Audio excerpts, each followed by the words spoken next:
Bonjour à tous. Bonjour à tous. Ce qu'on va évoquer dans cette vidéo sont des mécanismes qui sont en jeu quand tu es dans une relation avec une personne toxique pour toi. Une relation où au fil de la relation, tu te sens de plus en plus en perte de confiance, de plus en plus confus, de plus en plus alourdi, affaibli, avec de moins en moins d'élan de vie. On va aborder tout ça en deux parties. La première partie, on va surtout réévoquer la nature et la structure des personnes de type pervers narcissique. Et dans la seconde partie, on parlera du sujet qui nous tient vraiment à cœur et qui est l'inversion des rôles et le transfert de karma qui va inévitablement s'opérer quand on tombe dans le piège de composer avec un pervers narcissique. On proposera ensuite des clés évidemment de compréhension de ce mécanisme, mais évidemment aussi des clés pour se tenir à l'écart, pour s'extirper du piège de ce type de relation. Alors, on évoque souvent combien les personnes toxiques sont des personnes qui vont vampiriser l'énergie de l'autre, qui se régénèrent en puisant chez l'autre son énergie vitale. Par contre, on évoque peu combien et comment elles se régénèrent et s'équilibrent en se délestant de ce qui les encombre dans le système de l'autre. Voilà, c'est surtout de ça dont on va parler ici. Ces mécanismes dont on va parler sont toujours présents chez une personne de type PN au moment où toute la noirceur et la perversité qui peuvent découler de son désordre de personnalité se manifestera. Avant d'aborder le sujet qui nous tient particulièrement à cœur, on va juste refaire un peu le point sur ce qui fait la particularité des personnes de ce type. Donc la noirceur qui est à l'œuvre dans les mécanismes d'un pervers narcissique prend naissance dans le fait que voir l'autre être détruit à sa place n'est pas destructeur pour lui. Donc une dimension de l'être, celle dans laquelle s'inscrit en nous l'amour le plus pur, celle dans laquelle notre individualité s'efface, la conscience de l'unité de tous les êtres dans leur dimension la plus profonde et qui nous fait voir toujours une part de nous en l'autre, eh bien cette dimension chez eux est vraiment brisée. L'autre du coup n'est qu'un élément extérieur qui peut servir à son assise et ses intérêts. Voir l'autre abîmé n'est pas un problème. Chez une personne saine, le lien d'amour s'oppose à nos pulsions destructrices, blessantes qu'on peut avoir quand quelque chose nous fait souffrir. Chez le PN, le lien d'amour qui fait que la souffrance de l'autre est une souffrance pour soi n'existe plus. Son mode de survie sera du coup juste de se délester de ses souffrances chez l'autre, et au point de le détruire s'il le faut. Mais rien de cette épouvantable nature ne devra se voir, au risque d'ébrécher son image. Et ça, c'est quelque chose qu'il ne peut pas supporter.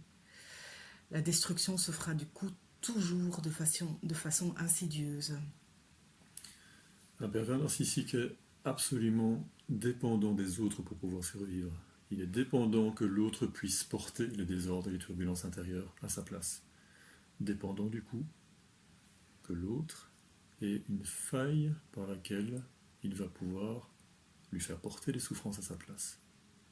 Et si les souffrances chez lui sont profondes au point de le faire chuter, lui, faire chuter l'autre à sa place. Sois déjà bien conscient qu'ici se révèle que si le pervers narcissique, de par ses désordres, ne permet pas à une relation saine d'exister, il n'a pas pour autant le pouvoir de te détruire, sauf si quelque chose en toi permet à ces mécanismes destructeurs de prendre place. Je ne suis pas en train d'alimenter la culpabilité de « oh, qu'est-ce que j'ai encore chez moi ?» Vous allez comprendre plus tard, et c'est vraiment le sujet de cette vidéo, que c'est généralement précisément dans vos plus belles qualités humaines, d'amour, que se situent, face à un mécanisme de pervers, les failles par lesquelles vous pouvez être pris au piège. Et donc désamorcer en toi ce qui, en toi, peut permettre ça, te grandira, mais ne rendra pas la relation possible et saine avec lui. Parce que pour lui, aucune relation n'est possible sans qu'il puisse la vivre avec ses mécanismes à lui. Et ça, c'est vraiment une grande différence. C'est la différence avec une personne saine.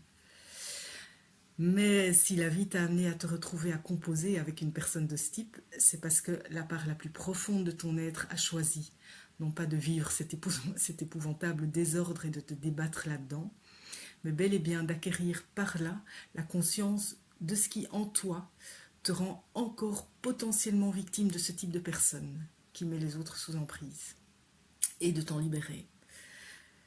Si c'est une des choses les plus difficiles à vivre, tant elle peut aller jusqu'à presque anéantir ta structure psychologique, ça reste, comme toute expérience de vie, un outil potentiel d'élévation pour toi. Au meilleur de la relation que tu peux avoir avec une personne qui a ce genre de désordre, elle trouvera toujours sa solidité et sa force dans le maintien de l'image qu'elle veut donner d'elle-même, celle d'une personne sans faille, qui n'a aucune responsabilité dans quoi que ce soit d'imparfait et qui est, du coup, toujours soit victime, soit irremplaçable. Et elle ne trouvera son équilibre que dans le maintien de sa position centrale.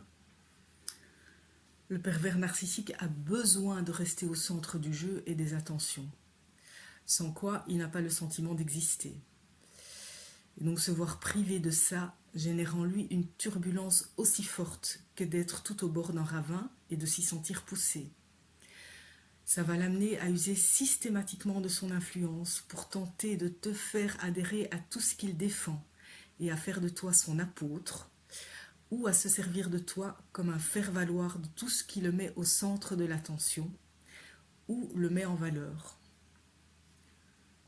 Dans cette recherche et ce besoin absolu de maintenir une image et être au centre, on est déjà dans une base qui n'est vraiment pas saine. Ce qui vient de l'extérieur n'est pas une réelle nourriture pour l'être, et en dépendre ne nourrit pas la joie née du sentiment d'être libre.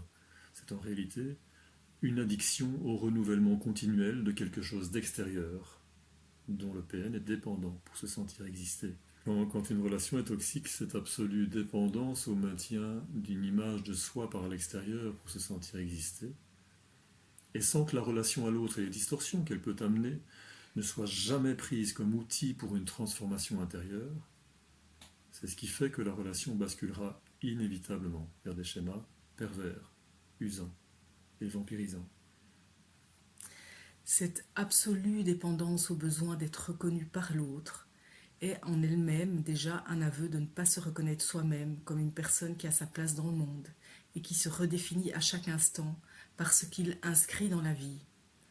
Cette démarche vivante s'est arrêtée pour appeler à une reconnaissance et une mise au centre du jeu, qui, si elle n'est pas accordée, amènera à des comportements qui seront pas seulement, comme c'est souvent le cas chez une personne qui a manqué d'amour, de se mettre en retrait parce que ce ne sent pas légitime, ou de s'inquiéter qu'on ne la voit pas et quémander des signes d'affection pour être rassuré, mais évoluera vers des comportements destructeurs envers toute personne qui ne comblera pas son besoin ou activera sa blessure. Et le seul fait que la personne soit vivante, et par ce fait rayonnante, viendra activer les mécanismes du pervers narcissique. Une personne vivante est reliée à une dimension bien plus grande. Et par résonance avec cette personne, le pervers narcissique ressent inconsciemment que lui ne l'est pas. Il y a une jalousie inconsciente qui générera en lui le besoin d'arracher de l'autre ce qui rayonne que lui-même n'a pas. Notre droit d'exister est un choix du vivant, une inscription dans la vie voulue par l'univers sans aucune condition. Notre âme qui a choisi de venir s'inscrire dans la vie, prendre corps et prendre les expériences de vie comme outil pour se transformer, y est profondément reliée. Ne plus prendre les distorsions nées des relations et expériences de vie comme outil pour transformer et élever son être, c'est être en rupture avec son âme et avec la source intérieure de toute notre énergie de vie. Et cette rupture est la déchirure la plus profonde qui puisse s'inscrire au cœur d'un être. Aucun être qui a gardé même la plus infime reliance au divin qui l'habite ne pourra vivre cette déchirure et ne la laissera se faire. Et c'est dans cette reliance entre nous, qui est au-delà de notre individualité, que s'inscrit la dimension d'amour. Et l'amour est, par là, la source de toute notre transformation intérieure la plus puissante, ce qui fait que face aux pires souffrances que l'on peut subir, et à ce qu'elles nous pousseraient instinctivement à faire de moche pour nous en extirper, on sera retenu d'aller où la dimension d'amour se perd. Les personnes toxiques peuvent avoir la démarche, la force et le courage de travailler sur des blessures personnelles profondes, et avec l'aide de thérapeutes, et ne laisser aucun doute sur leur apparent engagement à travailler sur elles-mêmes. mais ce sera toujours du camouflage. Il y a en réalité toujours, quand cette démarche est faite, une volonté inconsciente mais inarrêtable de faire écran à une blessure plus profonde qui ne peut être ravivée et qui est à l'origine de la rupture avec leur âme. Un point au-delà de ces blessures, celui où la vraie réparation devrait avoir lieu, mais qui les amènerait au-delà de leurs ressources psychologiques, qui provoquerait un effondrement total de toute leur structure. Tout ce qui est mis en place pour faire croire à leur perfection et les mettre au centre est là pour faire écran.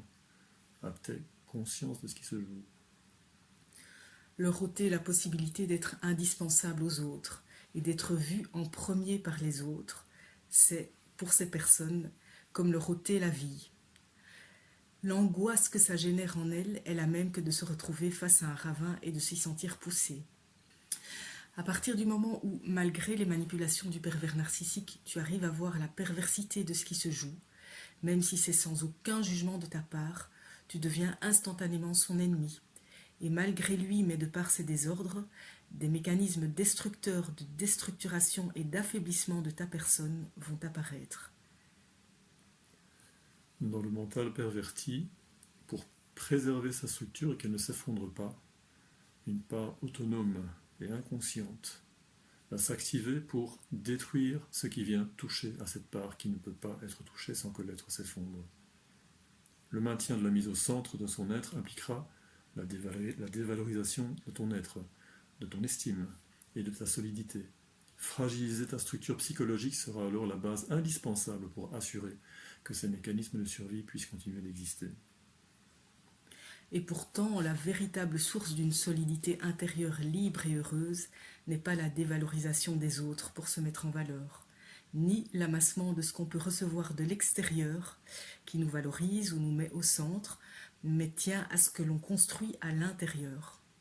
Et fondamentalement, l'âme de toute personne au départ est venue pour grandir dans sa force de vie, dans sa reliance, dans sa conscience, et la pousse à trouver une solidité intérieure et une ouverture renouvelée à chaque instant au travers de ces expériences de vie qui mettent cette solidité et cette ouverture à l'épreuve.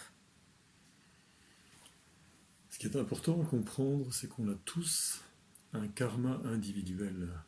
On va tous vivre des expériences difficiles, mais surtout différentes pour chacun d'entre nous, et qu'on va inconsciemment appeler à nous par le bagage différent qu'on porte de blessures non transmutées. Des expériences douloureuses qui seront toutes des invitations à évoluer par le chemin qu'on peut faire intérieurement pour, au travers de ces difficultés, trouver une liberté. On va grandir dans son courage au travers des épreuves auxquelles on osera ne pas tourner le dos, grandir dans sa conscience des choses qui n'étaient pas justes pour nous, en comprenant et lâchant les croyances qu'on découvre limitantes. Lâcher ce qui nous alourdit, nous limite et ferme notre cœur. Toutes les épreuves de la vie sont en cela, potentiellement, des outils pour notre évolution. Et prendre à bras-le-corps ces opportunités, relever avec cœur et humilité le défi que représentent les disharmonies qui se manifestent en nous, c'est se mettre en lien avec la part la plus profonde de notre être. Chaque empreinte lourde, chaque croyance limitante dont on se défait ouvre notre être à ressentir plus fort l'énergie de vie, la joie et le sentiment de liberté. Et on a tous la responsabilité personnelle de reconnaître et traverser nous-mêmes nos propres disharmonies intérieures pour répondre à ces aspirations d'élévation de notre être que poursuit notre âme. Notre équilibre, la gestion de notre monde intérieur est absolument et exclusivement notre responsabilité, même s'il est perturbé par l'action d'un autre ou par des événements extérieurs. Donc il y a deux cas de figure qui peuvent se présenter. Soit on reconnaît humblement ses propres bousculements intérieurs et courageusement on y fait face pour les transcender, ou soit on refuse d'aller voir, même si on fait croire le contraire. La responsabilité des difficultés qu'on vit intérieurement est toujours portée sur l'autre ou sur quelque chose d'extérieur, et tout désordre intérieur est toujours dissimulé. On l'a dit, chez une personne perverse, tout désordre intérieur va toujours être nié et dissimulé. sauf si ça peut lui permettre de se mettre en victime et d'attirer l'attention sur lui. Pour autant, et c'est ici qu'on va aborder vraiment le thème voulu de cette vidéo, pour être en équilibre, toute personne qui a des inconforts, même s'ils sont dissimulés, son système en ressent la charge intérieurement. Et même si cette charge est inconsciente, il aura besoin de s'en défaire. On a tous cette tendance à se décharger sur l'autre quand les inconforts ressentis sont très grands, et parfois de manière un peu injuste. C'est une réaction humaine, regrettable, mais instinctive. Elle est, chez une personne saine, tempérée par le frein de la considération de l'autre, qui recevra cette charge. Le frein de l'éducation aussi, mais surtout du lien qui nous unit.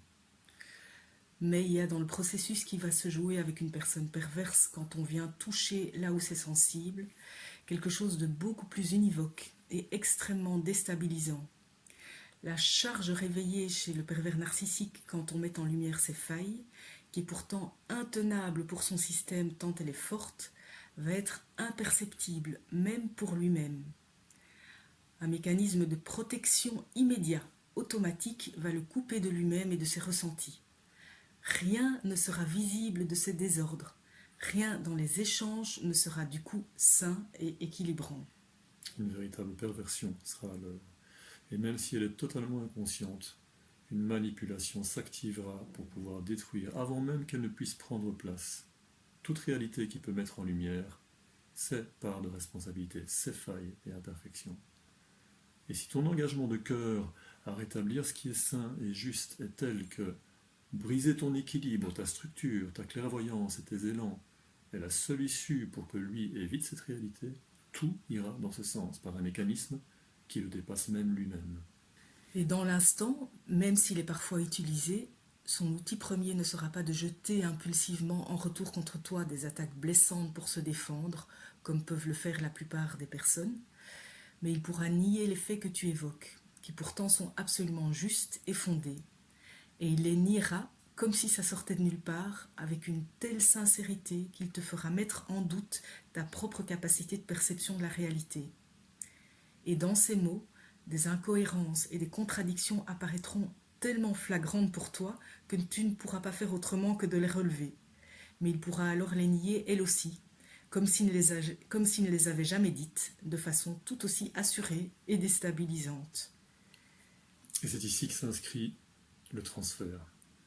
Cette perversion t'amènera à ne pas pouvoir faire autrement que de douter de ce que tu sais, de ce que tu ressens et de ce que tu entends, douter de ton propre équilibre. Et à force d'en douter, petit à petit, le perdre.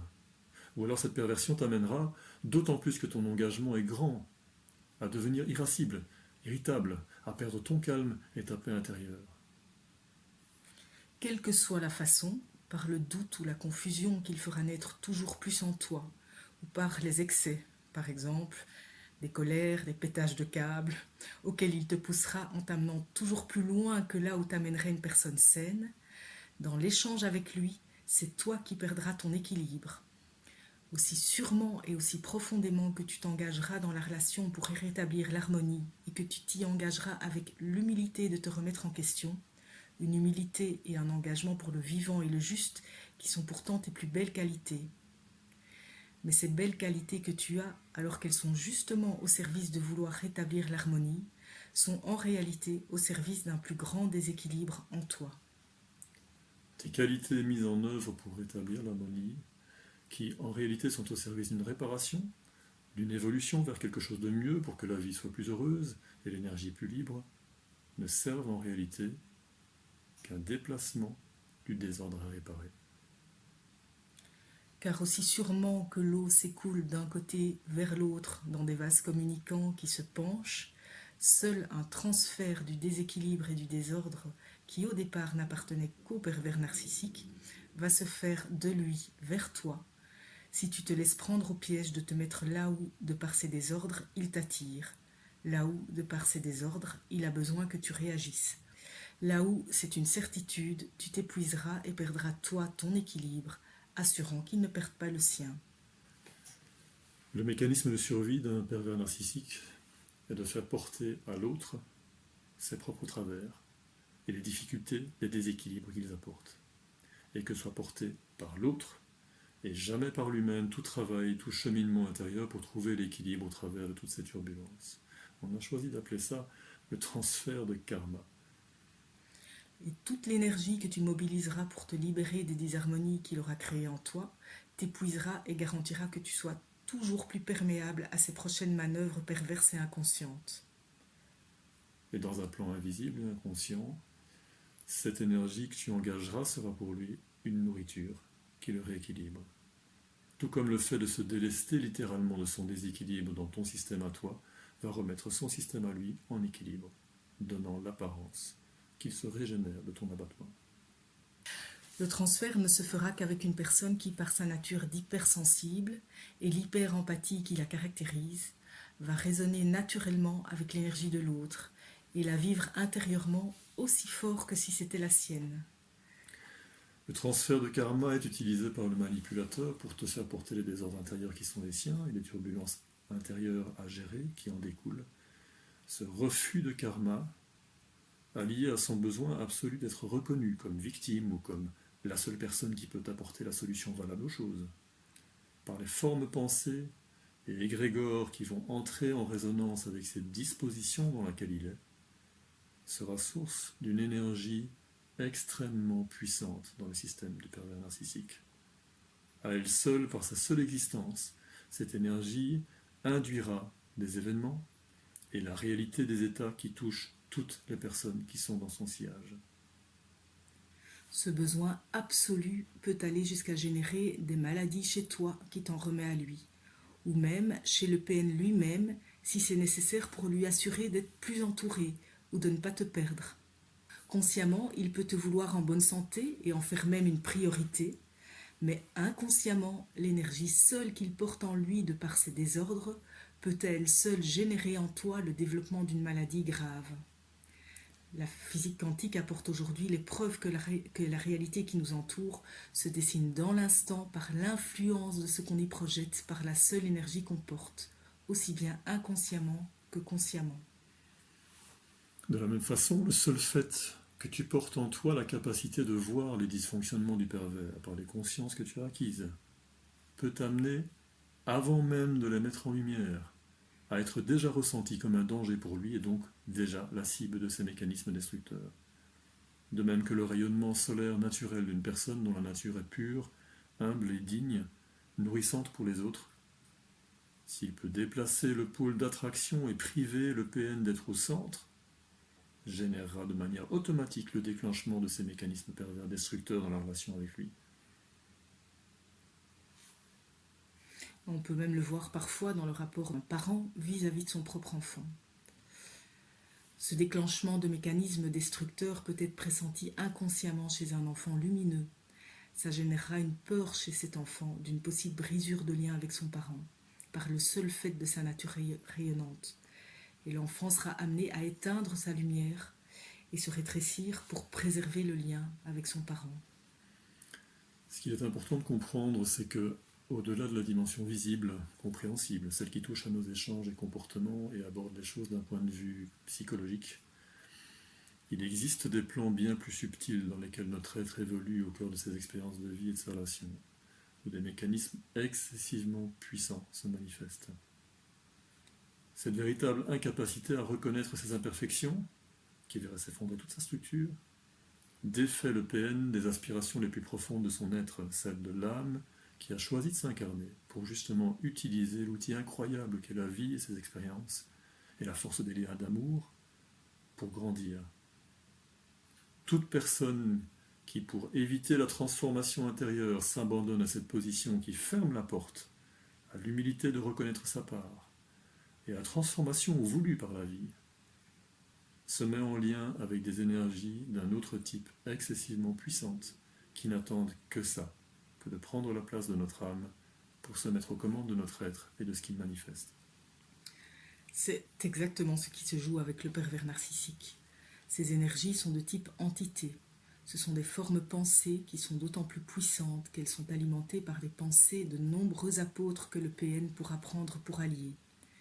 Et abandonner les commandes de son être à ces énergies lui donne et lui assure une force, mais le rend aussi otage de ces énergies. comme si un pacte était scellé, et il ne sera en sécurité que s'il sert ce qui nourrit l'entité aux commandes.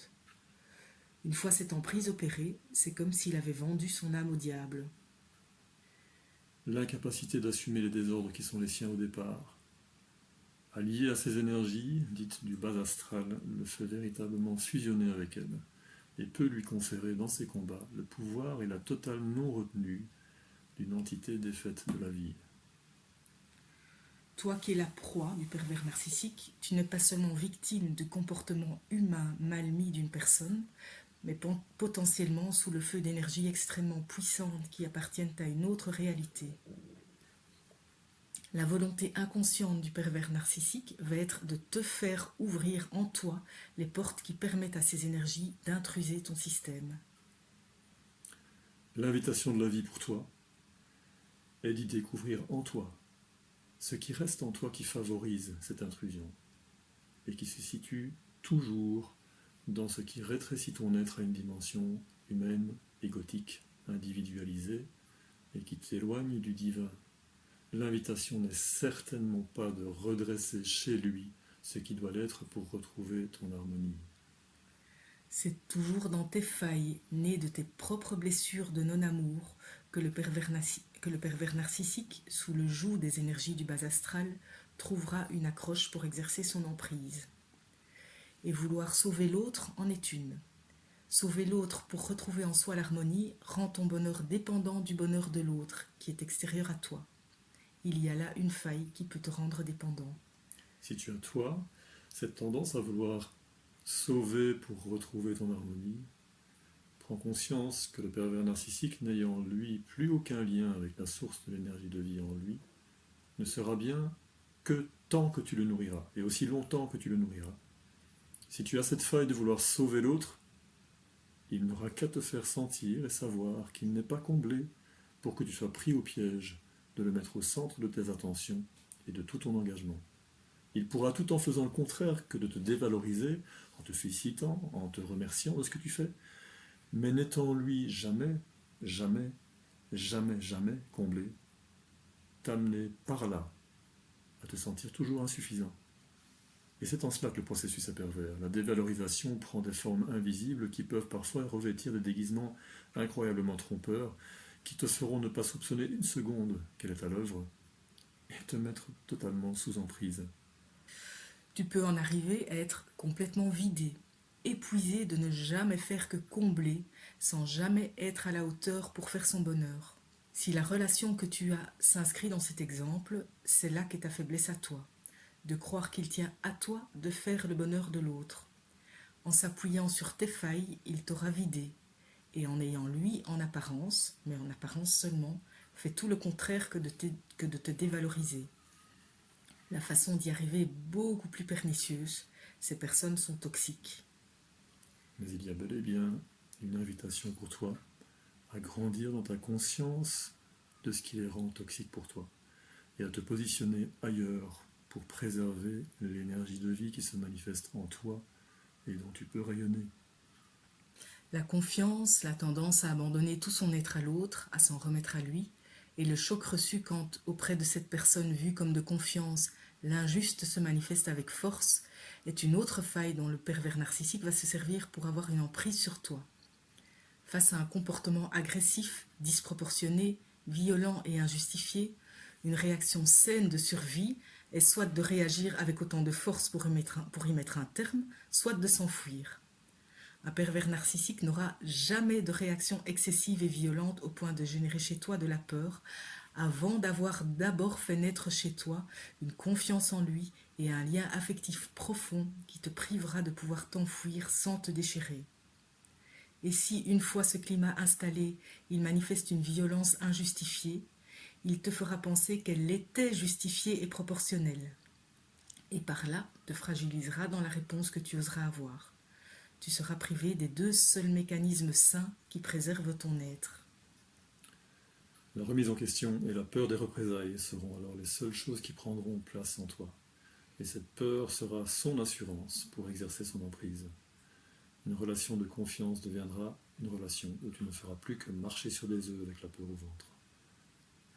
Et si tu n'es pas vigilant, en entrant dans le jeu psychologique auquel le pervers narcissique t'invite, tu acceptes inconsciemment de jouer, toi, un rôle dans les mécanismes qui se mettent en place, qui ne servent plus le vivant, mais la destruction immédiate de tout ce qui invite à bouger, transformer son être en profondeur et vivre.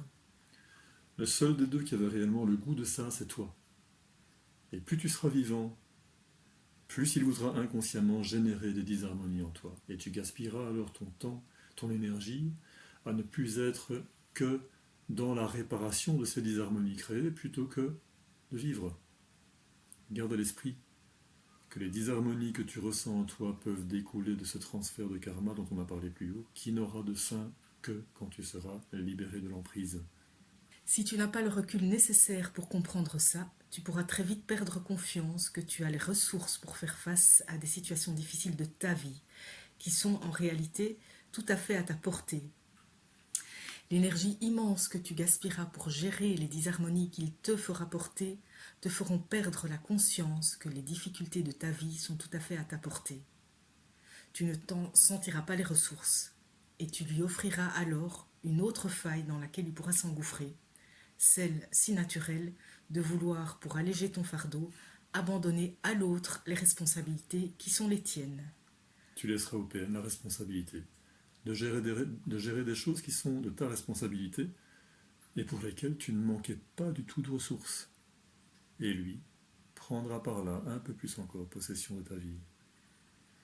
Dans les moments de ta vie où les épreuves sont si fortes que tu ressens très naturellement le besoin que ton fardeau soit allégé, le pervers narcissique sera le premier au rendez-vous. C'est même souvent dans ces moments-là qu'il apparaîtra dans ta vie comme un sauveur. Mais non pas pour t'aider à croire en toi et trouver davantage de ressources en toi pour y faire face, mais toujours en t'amenant à lui abandonner la responsabilité qui est la tienne. Celle d'aller au bout de l'épreuve que la vie met sur ta route par laquelle tu peux grandir et que ton âme a choisi de vivre. Quelles que soient les difficultés auxquelles la vie t'amène à devoir faire face, il t'appartient à toi, et à toi seul, avec l'encouragement de ceux qui t'aiment assez pour croire en tes ressources, de trouver en toi le chemin d'élévation à laquelle ces difficultés t'invitent. Une personne saine et bonne pour toi favorisera l'émergence du meilleur en toi-même. Une personne toxique favorisera l'affaiblissement de ton être et l'abandon de tes ressources. Mais garde à l'esprit que personne n'a ce pouvoir sur toi, à moins que tu ne le lui accordes, au moins inconsciemment. Et dans ce processus, le PN va avec un talent incomparable faire croire à son entourage qu'il a toutes les qualités d'écoute, de bienveillance, de patience et d'humilité. Ces qualités se manifesteront effectivement face à toute personne qui ira dans son sens. Là, il est dans son élément. Ça renforce toute sa structure. Sa structure ne tient que par l'existence qu'il a au travers du regard de l'autre. Mais lorsqu'il sera face à toi, dont la conscience est éveillée assez pour, par l'énergie que tu portes, inviter le pervers narcissique à faire face à ses incohérences, l'ombre va se manifester et toujours prendre le pouvoir. Et même les qualités du pervers narcissique qui cachait son désordre, que tu es seul à voir, seront au service de ses mensonges. Et les personnes qui croient en lui seront son armée pour mieux te détruire à sa place. Un peu de manipulation suffira à ce qu'il serve son but. Plus tu es démoli, plus il sera régénéré. C'est évoqué dans toutes les vidéos sur le sujet. Et comprendre combien le schéma relationnel avec ce type de personne est dysfonctionnel, cruel et inévitablement destructeur est une étape nécessaire. Mais s'attarder là-dessus, nourrir de la rancœur contre le PN, entretenir une fierté et un orgueil d'être celui qui voit clair dans le jeu du PN, sont autant de choses auxquelles il t'invite, qui t'éloigneront de ta nature pure et belle, et te mettront exactement dans la même position que celle du PN. Le transfert se fera aussi à ce niveau-là. Ta nature est de voir au travers des noirceurs la beauté inhérente en chacun, et de vouloir créer de l'harmonie où les choses sont en disharmonie. Fondamentalement, tu es fait comme ça, et c'est merveilleux. Mais dans ce type de relation, quelle que soit la façon dont tu vas, poussé par cette nature, t'engager dans la relation, tu vas, et d'autant plus que tu t'y engageras, activement participer à ta destruction, à la destruction de ta foi dans le bon que tu peux faire naître, et fragiliser ta nature engagée et confiante, au profit d'une attitude irascible et excédée, de défense et de faire-valoir qui sera inévitable face à l'absolu de ces résistances, injustices, mensonges et campagnes de dévalorisation, et voir naître et grandir en toi le sentiment d'être, toi, mieux positionné, nourri par de plus beaux sentiments, alors qu'au départ tu étais juste aimant. Préserver la beauté et la pureté de ta nature est absolument prioritaire. On va résumer un petit peu le mécanisme de transfert. On parle ici d'un mécanisme où la personne manipulante va instantanément vouloir se défaire du désordre qui est le sien et vouloir le faire porter par la personne qui le réveille, qui est, pour elle, l'ennemi de son équilibre. Et la méthode est simple, et la personne cible de ce mécanisme est toujours de nature hypersensible, hyper empathique et bienveillante, et très engagée dans la réparation de toute disharmonie. Toujours. La méthode consiste à utiliser la résonance extrêmement profonde de l'hypersensible pour faire se développer en lui l'état de désordre que le pervers narcissique ne peut prendre sur lui. Le pervers narcissique a un sentiment de dévalorisation qu'il cache évidemment. Il va faire quoi? Il va faire une campagne de dévalorisation pour que sa victime, sous l'effet de sa campagne, se sente dévalorisée. Si c'est une personne qui a une personnalité solide et qui va pouvoir résister à ça, il ne va pas tomber dans le piège. Ça va générer chez le pervers narcissique de la colère, qui sera évidemment dissimulée. Il va du coup manipuler, générer des incohérences notoires pour faire naître la colère chez la victime, jusqu'à ce qu'il aille toucher un endroit où vous n'avez pas encore les outils pour ne pas entrer en résonance et développer en vous le désordre. Et ce combat, cette suite infinie de tentatives d'une façon ou d'une autre, jusqu'à ce que les résistances cèdent chez vous, vous faire porter le désordre, sera sans fin, jusqu'à ce que ça arrive au but. La campagne de dévalorisation du pervers narcissique est si forte et répétée qu'elle peut t'amener, si tu tentes de résister à ces tentatives de t'affaiblir, à tomber dans le piège de ne plus vivre ta vie, de basculer à ton tour dans la recherche quasi exclusive de défendre ton image qu'il démolit, plutôt que de continuer à être et simplement manifester celui que tu es. Et les rôles seront alors inversés. Tombé dans ce piège, tu porteras les travers du pervers narcissique. Une fois le transfert de karma effectué, affaibli par les désordres que tu porteras à la place du PN, tu seras soit la victime que le PN peut sauver pour se mettre lui en avant en tant que sauveur. Il sera à la fois le poison et l'antidote. Soit, si tu as le courage de ne pas t'en remettre à lui, par les extrêmes auxquels il te poussera, tu seras pour lui le perturbé, l'instable, à pointer du doigt pour mettre en avant sa supériorité. Et il te pointera du doigt d'autant plus fort que ça le met à l'abri d'être envisagé, lui, comme étant la personne dysfonctionnelle. Alors on va aborder maintenant les clés pour sortir de ce jeu auquel le pervers narcissique t'invite.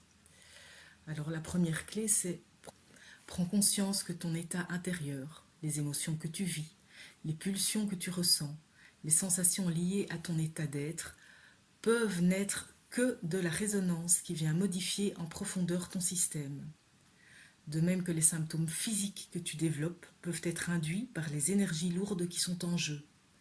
Prends conscience que ton corps est un baromètre de ce qui se joue énergétiquement dans le système relationnel dans lequel tu es, avec n'importe quelle personne, et donc ici, avec le pervers narcissique. Conscientiser tout cela et prendre du recul est une première étape indispensable.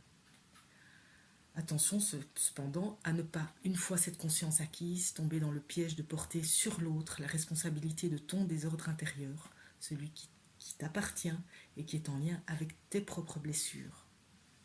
Une deuxième clé importante, ne perds pas de vue que ce à quoi la vie t'invite, dans toute expérience difficile, est de t'assurer de préserver avant tout l'harmonie en toi, avant toute harmonisation du monde extérieur et avant l'harmonie dans l'échange.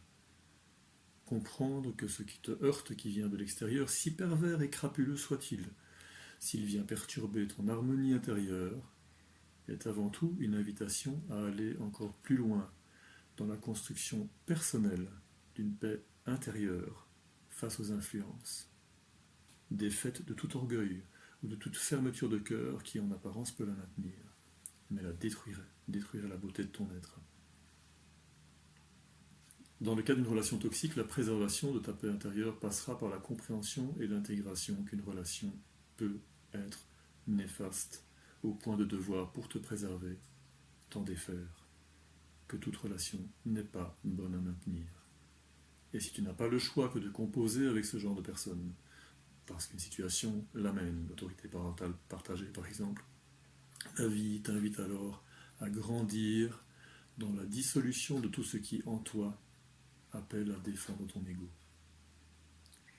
Alors une troisième clé, c'est de t'assurer que ce que tu défends n'est pas au service de la réparation de ton ego, de ce à quoi tu t'identifies, ou ce à quoi tu veux ou ne veux pas qu'on t'identifie, mais bien au service du vivant. Les blessures de ton ego sont le point sensible préféré du manipulateur pour réveiller le déséquilibre chez toi. Une quatrième clé importante, n'oublie jamais que tout le temps et l'énergie que tu dépenses à défendre que tu es quelqu'un de bien est autant de temps que tu gaspilles à ne pas inscrire dans la vie la beauté de ton être. Et c'est là précisément sa volonté. Tu es, dans tout ce temps, focus sur lui et sur la réparation de ce que tu subis, et pas champ ouvert à ce que tu peux vivre d'enrichissant dans tous les possibles. Dans une relation avec un PN, la seule issue qui te permettra de grandir, même au travers de cette prison, est de lâcher ta volonté de défendre auprès de lui ce qui est juste. Et grandir dans ta foi que si tu continues de nourrir l'univers de la vérité et d'y manifester la beauté de ton être, sans chercher de reconnaissance, l'univers se chargera de rétablir la vérité. Une cinquième clé, prends conscience que toute personne qui affaiblit la confiance en toi est une expérience. Et toute expérience, si malsaine soit-elle, porte par essence le potentiel de te faire grandir dans une belle solidité à ce niveau-là, à condition de ne pas tomber, de quelque façon que ce soit, dans l'orgueil, la fierté d'être mieux mis. Une sixième clé importante, dans le cas où le transfert de karma est installé depuis très longtemps, par exemple lors d'un transfert d'un parent pervers narcissique sur son enfant, le chemin de la guérison sera que l'enfant du PN se désidentifie des symptômes, des sensations, des manifestations intérieures pesantes, ressenties, qui continuent de l'accompagner, car ils ne sont que le fruit du transfert vécu tout au long de l'emprise et ne le définissent pas. C'est un travail de longue haleine. Une septième clé, n'oublions pas que le pervers narcissique s'est défait des aspirations de son âme et n'a plus les clés pour s'y relier. Il n'a plus accès en lui-même à la source de l'énergie de vie. Il a besoin de cette énergie. Et c'est ce qui a construit en lui la structure perverse qui l'anime pour trouver en toi l'énergie dont il est absolument dépendant. Un PN ne peut pas vivre seul. Une aide importante pour te défaire des répercussions sur toi du processus pervers que le pervers narcissique a mis en place peut être de faire appel à un chaman qui peut, dans les plans subtils, t'accompagner dans la dissolution de ce qui, dans ton système et tes mémoires, te rend trop perméable à l'emprise et enclin à t'inscrire dans ces schémas relationnels destructeurs pour toi. Il peut aussi, s'il en a les outils, avoir une action sur les énergies du bas astral qui sont à l'œuvre, parce qu'il y a aussi dans le subtil des énergies très puissantes qui œuvrent pour le vivant et qui peuvent être appelées pour favoriser avec énormément de force la transformation positive et les guérisons qui sont en jeu. Merci beaucoup de nous avoir écoutés. Merci.